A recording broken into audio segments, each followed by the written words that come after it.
Apple's odd-dropping event is finally right around the corner, starting on September 9th, 10 a.m. Pacific time or 1 p.m. Eastern time, and in this video, we're going to talk about all the final leaks and confirmed rumors that we have, especially the mystery of the iPhone 17 design that's finally been solved based on some things that we saw online recently. So we're going to talk about all things iPhone 17 because it's going to dominate the Apple event, and then also talk about some wildcards at the very end that I think a lot of people will be surprised about that could be releasing in September as well. So without further ado, let's talk about the odd-dropping event. I'm excited, I know you guys are. Let's get into it.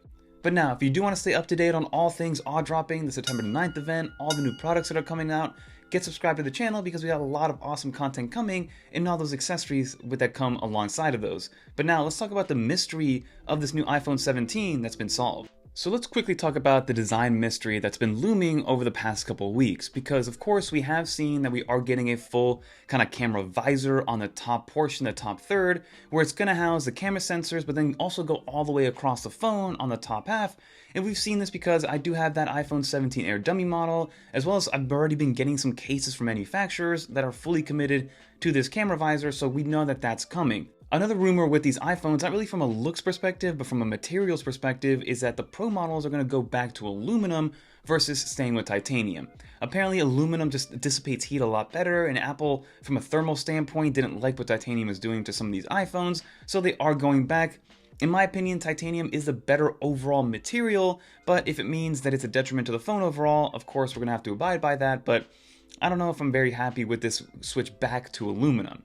But when it comes from a visual design standpoint, we now know that it's going to be a combination of aluminum and glass, but visually it's going to be different. So on the rear of it, we're going to have that camera visor, but then on the bottom 2/3, we're going to have this glass cutout that's going to house the MagSafe magnets. Of course, the magnets have always been there, and we do have glass backs on iPhones today. Just the way that they're designed and finished makes it feel like it's made out of titanium or aluminum.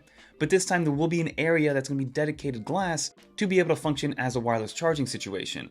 But we've seen some leaks of the new official iPhone cases, the clear one, that actually confirms this by showing us that the clear portion of the case is going to be everything besides that glass portion, which is going to be all whited out.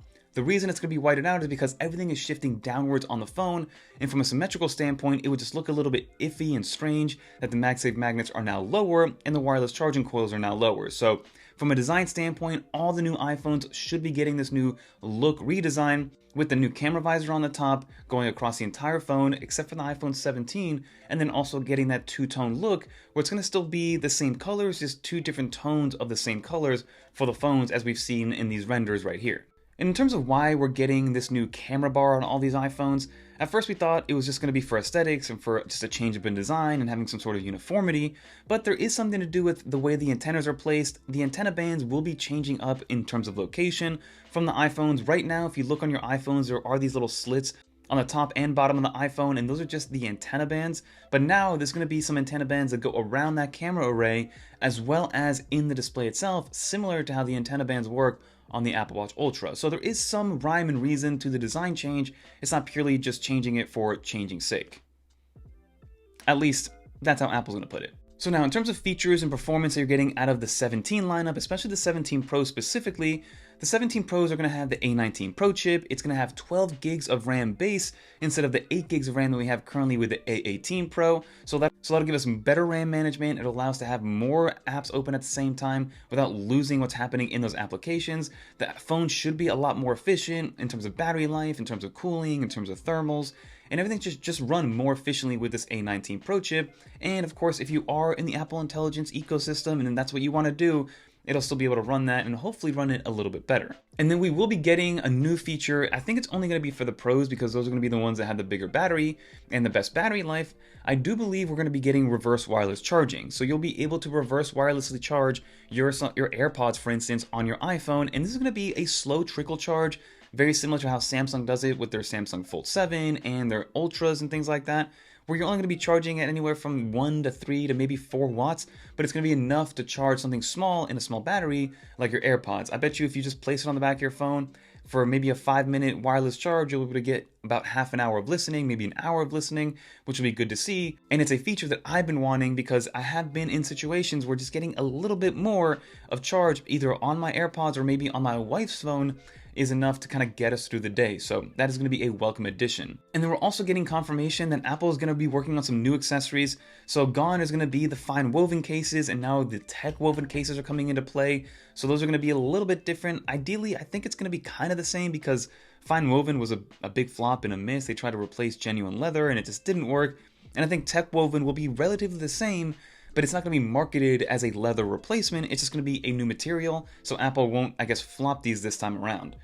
We should also be getting a new callback and retro style bumper case that we've seen. If you guys remember with the iPhone 4 series, these were amazing. I love them. Both the first party ones and the third party ones that we were able to get back in the day. It's essentially just a bumper around the phone to protect it from falls and scuffs and scratches, but only around the bumper of the phone, leaving the back and the front fully exposed. It'll still have a little bit of a lip to protect the camera bump probably, as well as a front display.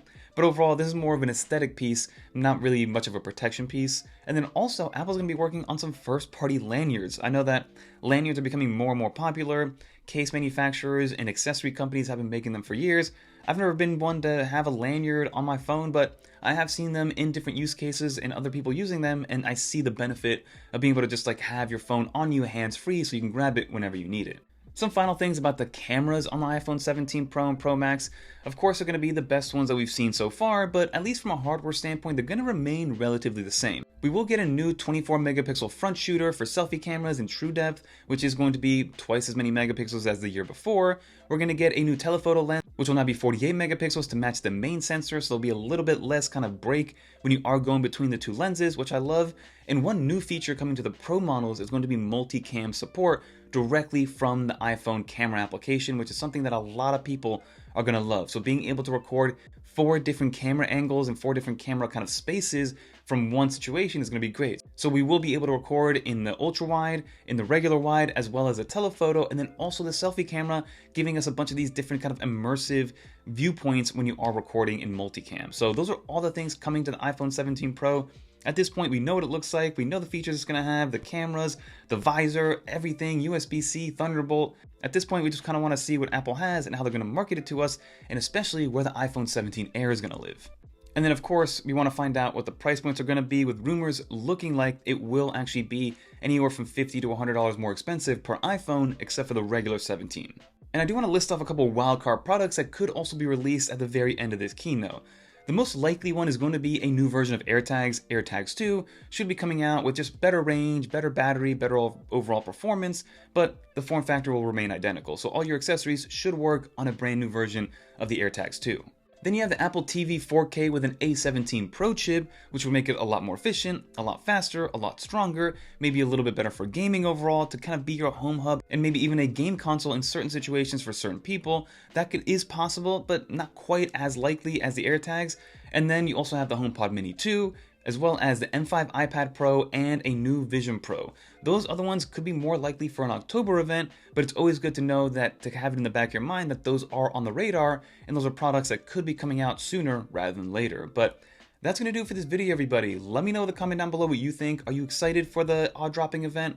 I know that I am, especially for the new iPhone 17 Pro Max, and especially for the Apple Watch Ultra 3, which I've done a video before in the past, which I will leave linked down below for you guys to check out. But if you made it to the end, leave a little dolphin. If you want to see some other stuff that's coming out, like I said, the Apple Watch Ultra 3, or maybe learn a little bit more about iOS 26 before you get your hands on it, click on one of these videos right here. And until next time, I'm Fernando.